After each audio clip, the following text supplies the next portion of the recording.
நாம இந்த வீடியோவை பார்க்க போற கதை நெறி என்னன்னா, மனிதன் தனியாக வாழ முடியாது. பிறர் உதவியை ஏற்கவும், பிறருக்கு உதவவும் பழக வேண்டும்.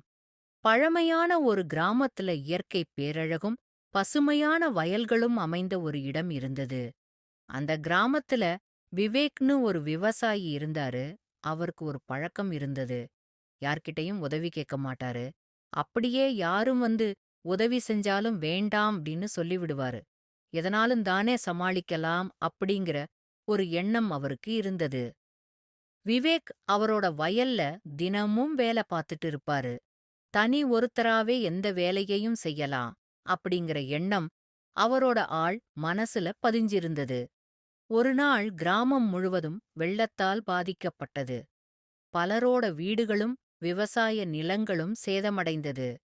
கிராம மக்கள் எல்லாரும் ஒருத்தருக்கு ஒருத்தர் உதவி செஞ்சு வெள்ளத்திலிருந்து தப்பிச்சு வந்தாங்க. ஆனால் விவேக் மட்டும் தனியாவே செயல்பட்டு தப்பிக்க முடியும் அப்படின்னு பிடிவாதமா இருந்தாரு.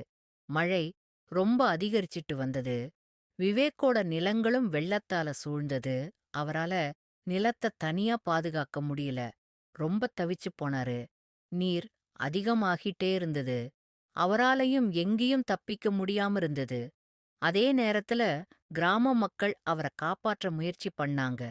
விவேக், இந்த படகுல ஏறி வா, நாங்கள் உன்னை காப்பாத்துறோம் அப்படின்னு சொன்னாங்க. ஆனால் விவேக் அத மறுத்துட்டாரு.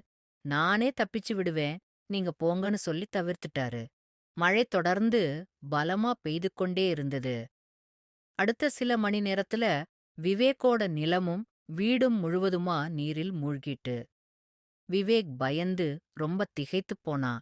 அப்போ கிராமத்துல இருந்த ஒரு முதியவர் வந்து சொன்னாரு, மகனே, மனிதன் ஒருவன் போதுமானவன் அப்படின்னு நினைக்கிறது ஒரு தவறான எண்ணம்.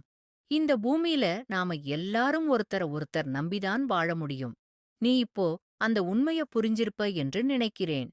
இதைக் கேட்ட விவேக் கண்கள் முழுவதும் கண்ணீராயிருந்தது. அவன் கிராம மக்களைப் பார்த்து, நீங்க எல்லாரும் என்ன மன்னிச்சிடுங்க, நான் என்னோட திமிரான எண்ணங்களை மாத்திக்கிறேன். இனிமேல் யார்கிட்டயும் அகந்தையோட பேச மாட்டேன் அப்படின்னு சொல்லி மன்னிப்பு கேட்டார். அந்த நாளிலிருந்து விவேக் கிராம மக்கள் எல்லாரோடையும் நல்ல ஒரு பந்தத்தை தொடங்கினான்.